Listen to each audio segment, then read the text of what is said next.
নিয়ে কেন এত আলোচনা করছি কারণ হচ্ছে বারবার আলোচনা করার কারণই হচ্ছে যে আমরা এখন ইদানিং বহু পেশেন্ট এরকম পাচ্ছি সিকেডির যারা হচ্ছে দীর্ঘদিন ধরে ট্রিটমেন্ট করে যাচ্ছেন, বারবার ধরে বলছেন যে হ্যাঁ আমি 10 বছর ধরে ট্রিটমেন্ট করছি, 12 বছর ধরে ট্রিটমেন্ট করছি, কিন্তু আমার ইউরিয়া ক্রিয়েটিনিন লেভেল কমছে না, বরঞ্চ ডে বাই ডে এটা বাড়ছে।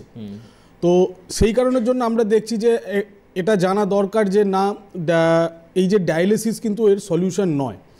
এর উইদাউট ডায়ালিসিসে মেডিসিনের দ্বারাও কিন্তু এটাকে কন্ট্রোল করা যায়। আচ্ছা, তো সিকেডি যেটা আমরা যখনই ক্রনিক কথাটাতে আসছি, যে ক্রনিক এই কারণে বলছি যে ধরুন আমার কিডনিতে কোনো রকম প্রবলেম হলো, সেটা স্টোনের দিক থেকেও হতে পারে কিংবা যে কোনো রকম প্রবলেম, কোথাও হয়তো ফাইব্রোসিস টাইপের হয়ে গেল। তো এই প্রবলেমগুলো যখন আস্তে আস্তে ধীরে ধীরে 6 মাস থেকে 7 মাসের দিকে এগিয়ে যাবে এবং তার সাথে সাথে দেখা যাবে যে আমাদের ইউরিয়া ক্রিয়েটিনিন লেভেলটা ডে বাই ডে বাড়ছে, সেখানে কিন্তু আমাদের এই ক্রনিক কথাটা আসে।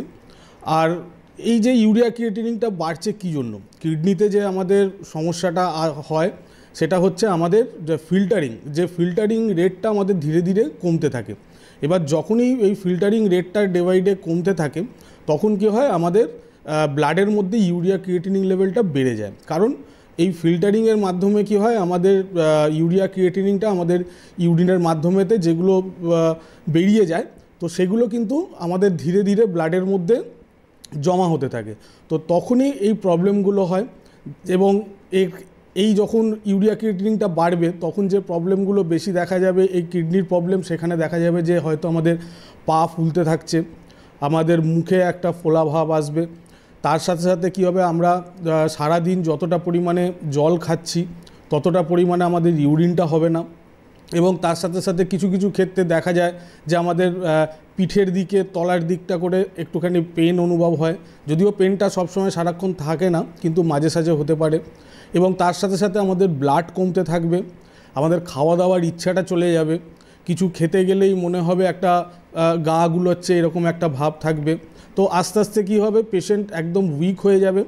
এবং এই সময়টাতে কি বলে যে মেডিসিন খেয়ে যেতে বলেন অন্যান্য জায়গায়, এবং একটা সময় যখনই মেডিসিনটা অ্যাকশান না করে তখন লাস্ট স্টেজে বলে দেয় যে ডায়ালিসিসের প্রয়োজন আছে। কিন্তু ডায়ালিসিস যদি শুরু হয় সেটা কিন্তু কখনোই এই নয় যে ওটা বন্ধ হয়ে যাবে।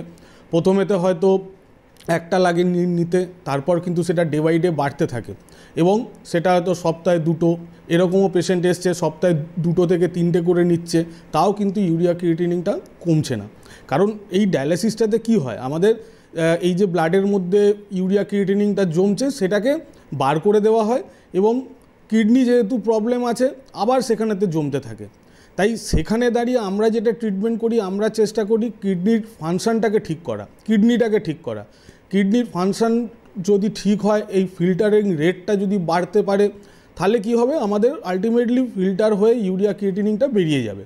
তখন আমাদের এক্সট্রা করে কোনো রকম কিছু করার দরকার নেই। এবং সেটা যখনই ফিল্টারিং রেটটা বাড়বে, ইউরিয়া ক্রিয়েটিনিন যখন একদম ব্লাডেতে কম হতে থাকবে, এবং আমরা যেটা করি একটা নির্দিষ্ট সময় বলে দিই, এই সময়ের মধ্যে আপনার হবে। এবং যখন এটার ইউরিয়া ক্রিয়েটিনিনটা একদম নর্মালে আসবে, ভবিষ্যতে যাতে এটা নর্মালে থাকে সেটা কি করে করতে হবে সেই উপচারগুলো কিন্তু আমরা দিয়ে দিই। মানে তার মধ্যে কিছু লাইফস্টাইল মেনটেনেন্সও থাকবে যাতে পরবর্তীকালে রেকারেন্স না হয় সমস্যাটা।